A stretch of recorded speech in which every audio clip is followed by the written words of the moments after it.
سلام دوستان، به کانال آینده روشن خوش آمدید.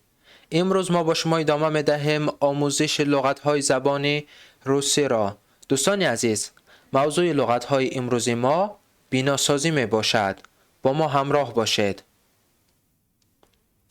Соглашение. Соглашение یا اینکه договор یا контракт شرطنامه. دوستان عزیز، هر سه کلمه ای که ما گفتیم соглашение، договор، контракт، همه آنها به معنای شرطنامه می باشند.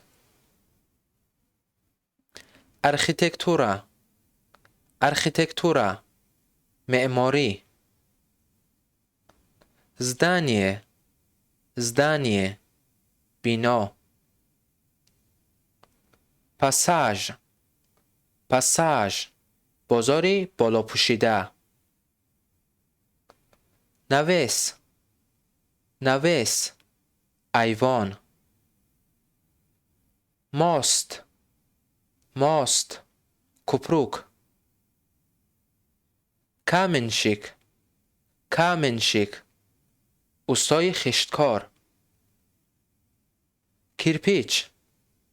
کیرپیچ خشت. کاندیسیونر.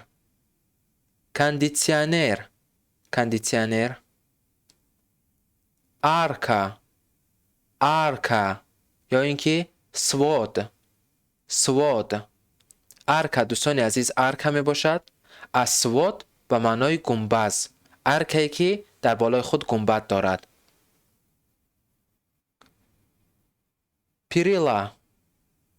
پیریلا پنجره.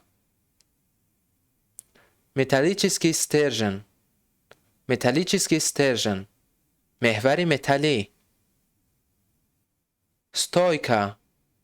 стойка پایه. деревянный брусок بلوک چوبی. шлагбаум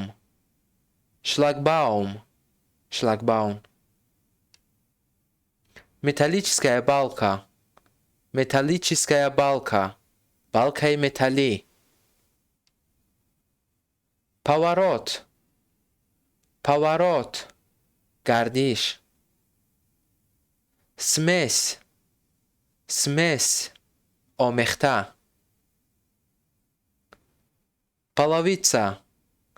половица تخت فرش خانه.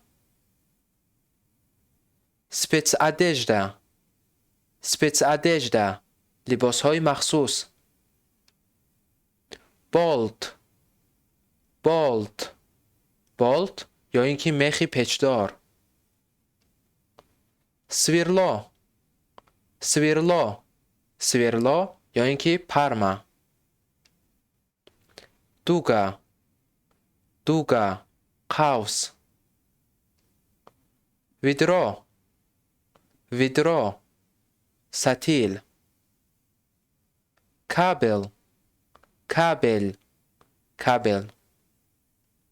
دوستان عزیز، از تماشا کردن شما منت داریم. برای از درس‌های بعدی ما با خبر شدن به کانال ما ابونه شوید و زنگولچه را زیر کنید. تا دیدار.